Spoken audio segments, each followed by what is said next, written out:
നമസ്കാരം, ഞാൻ ഷീജ നെടിയാക്കൽ. ഒരു പുതിയൊരു വീഡിയോയിലേക്ക് എല്ലാവർക്കും സ്വാഗതം. ഇനി ഞാൻ ഉണ്ടാക്കുന്ന വിഭവം എന്ന് പറയുന്നത് നമുക്ക് എല്ലാവർക്കും അറിയാവുന്നതാണ്. വറുത്തരച്ച ചമ്മന്തിപ്പൊടിയാണ് ഉണ്ടാക്കുന്നത്. ഒരു പ്രത്യേക രീതിയിലാണ് തയ്യാറാക്കുന്നത്. നമുക്കെന്ന വീഡിയോയിലോട്ട് കിടക്കാം. ആദ്യം ഞാൻ ഒരു തേങ്ങയുണ്ട്. ഇത് ഒരു മീഡിയം തേങ്ങയാണ് എടുത്തേക്കുന്നത്. തരിതരിയായിട്ട് ഞാൻ ചിരകിയിട്ടുണ്ട്. നമുക്കിതിലോട്ട് ഒരു ചീഞ്ചട്ടിയിലോട്ട് ഇടാം.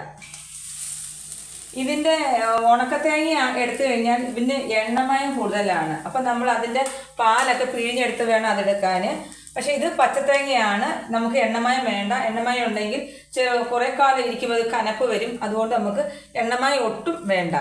അതിന് ശേഷം നമ്മൾ എടുക്കുന്ന കുറേ കൊച്ചുള്ളി, കുറേന്ന് പറഞ്ഞാൽ ഒരു 100 ഗ്രാമോളം കൊച്ചുള്ളി ഉണ്ട്. അത് ഞാൻ ചെറിയ രീതിയിൽ സൈഡ്സ് ചെയ്തിട്ടുണ്ട്. എന്ന് പറഞ്ഞാൽ പെട്ടെന്ന് അത് മൂത്ത് വരാൻ വേണ്ടി. കുറച്ച് വെളുത്തുള്ളിയുണ്ട്. കുറച്ച് നല്ലൊരു കഷ്ണം ഇഞ്ചി കുഞ്ഞായിട്ട് അരിഞ്ഞതാണ് ഞാൻ ചെയ്തത്. ഇതെല്ലാം കൂടെ നമുക്ക് ഇതിനകത്തോട്ടിടാം. നമുക്കൊന്ന് ഇതിൻ്റെ പച്ചമണമൊക്കെ ഒന്ന് മാറ്റി വെള്ളം പറ്റിച്ചെടുക്കാം.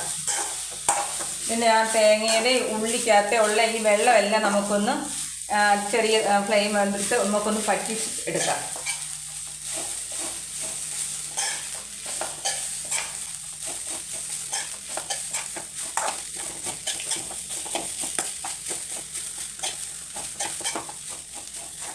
ഇതിനകത്തോട്ട് കുറച്ച് കുരുമുളക്, നമുക്ക് എരിവ് എത്ര വേണമെന്ന് വെച്ചാൽ അതനുസരിച്ച് എരിവുള്ളതാണ് നല്ലത്. ഒരുപാട് എരിവ് വേണ്ടത് മീഡിയം. നമുക്ക് കുറച്ച് കുരുമുളക് എടുക്കാം. നമുക്ക് ഇളക്കാം. കുരുമുളകൊക്കെ ചേർക്കുന്നത് നല്ലതാണ്. കുരുമുളക് ഓൾറെഡി തണുപ്പല്ലേ, ടേസ്റ്റും കിട്ടും. നമുക്ക് അതിനകത്ത് അല്പം മഞ്ഞൾപ്പൊടി ചേർക്കാം. അതിന് കരിയാപ്പില ഇടാം.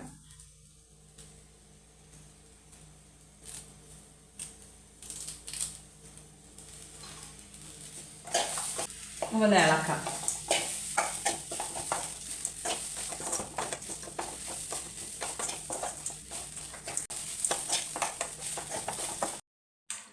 നമ്മുടെ തേങ്ങയും എല്ലാം ഇച്ചിരി വെള്ളമൊക്കെ പറ്റി ചെറിയൊരു ബ്രൗൺ കളറായി തുടങ്ങിയിട്ടുണ്ട്.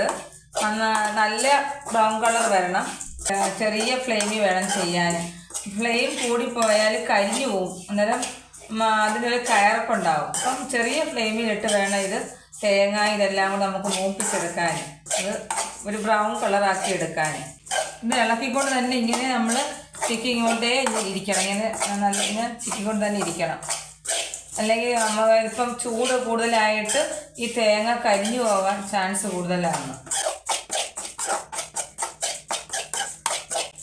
മൂത്ത് വരുമ്പോൾ ഒരു മണം വരും. തേങ്ങ ഇതെല്ലാം ചെറിയൊരു മൂപ്പ് വരുമ്പോൾ ചെറിയ മണം വരും.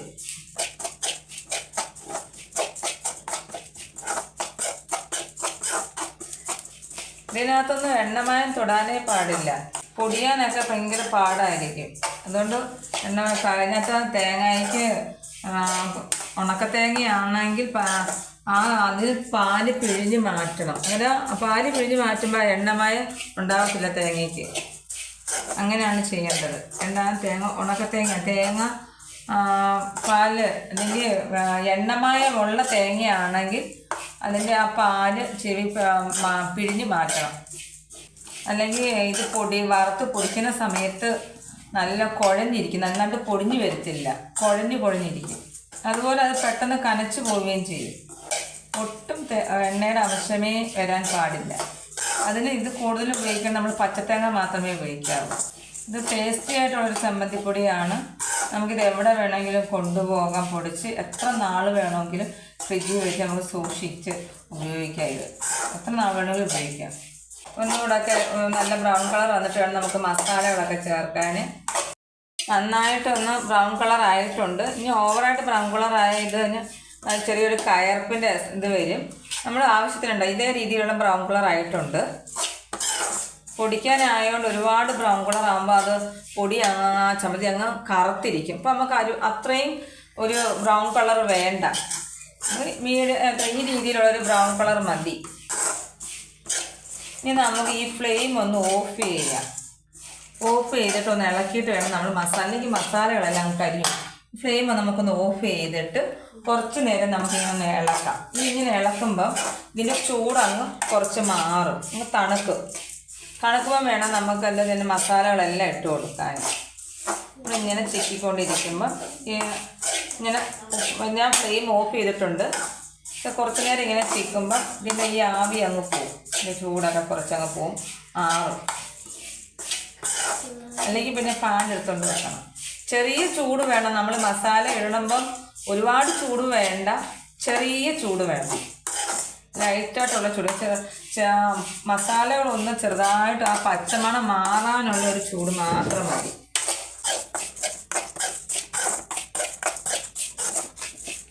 ഇനി നമുക്ക് മസാലകളൊക്കെ ഒന്നിടാം.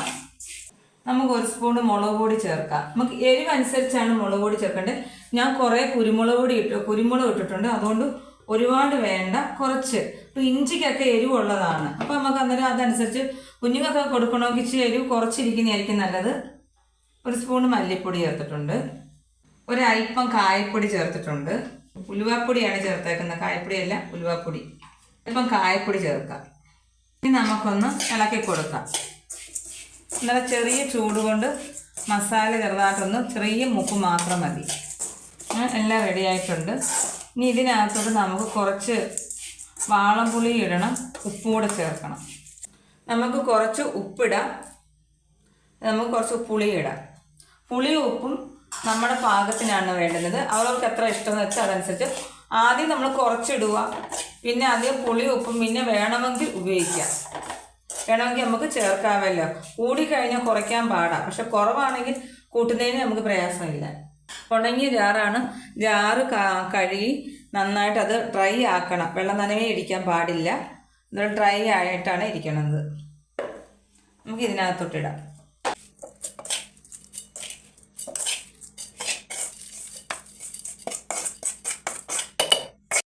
ഇത് നമുക്ക് ഇന്ന് പൊടിച്ചെടുക്കാം.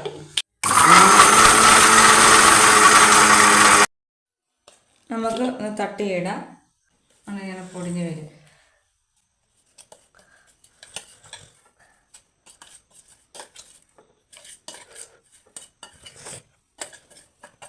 നമുക്ക് ജലദോഷം പനിയൊക്കെ ഉള്ള സമയത്തൊക്കെ ആണെങ്കിൽ ഇത് നല്ലതാണ്. നമ്മുടെ വയറിനും ഗ്യാസിനൊക്കെ ഏറ്റവും നല്ല സാധനമാണ്. ജലദോഷം പനി ഒക്കെ വന്ന് നമുക്ക് ഇച്ചിരി ചോറ് കഴിക്കുകയോ കഞ്ഞിയുടെ കൂടെ ഒക്കെ ഇത് കഴിക്കുന്നത് ഏറ്റവും നല്ലതാണ്. ഗ്യാസിനൊക്കെ നല്ലതാണ്. നമുക്ക് ആണെങ്കിൽ കുത്തിരി ചോറ്, ഏത് ചോറായാലും ചൂട് ചോറിൻ്റെ കൂടെ ഈ ചമ്മന്തി ഒന്ന് കൂട്ടി നോക്ക്, എന്താ ഒരു ടേസ്റ്റ് എന്നറിയാവോ? ഭയങ്കര ടേസ്റ്റാണ്. ഒരു വട്ടം നമ്മൾ ഇത് കൂട്ടി ചോറ് കഴിച്ചാൽ എപ്പോഴും അതുപോലെ ചൂട് ചോറ് കഴിക്കണം നമുക്ക് തോന്നും. അത്രയ്ക്കും ടേസ്റ്റാണിത്. ഞാനെൻ്റെ ഉപ്പും പുളിയൊക്കെ ഒന്ന് കറക്റ്റായിട്ട് നോക്കിക്കോട്ടെ. നല്ല എരിവുണ്ട് കേട്ടോ. നല്ല കുരുമുളകാണ് മുന്നിൽ നിൽക്കുന്നത്. നല്ല ടേസ്റ്റ്, ഉപ്പും പുളിയും എല്ലാം കറക്റ്റാണ്. ഇതോടുകൂടി വീഡിയോ പൂർണ്ണമാകുന്നു. വീഡിയോ ഇഷ്ടപ്പെടുവാണെങ്കിൽ ലൈക്ക് ചെയ്യാനും സബ്സ്ക്രൈബ് ചെയ്യാനും മറക്കരുത്. നന്ദി, നമസ്കാരം.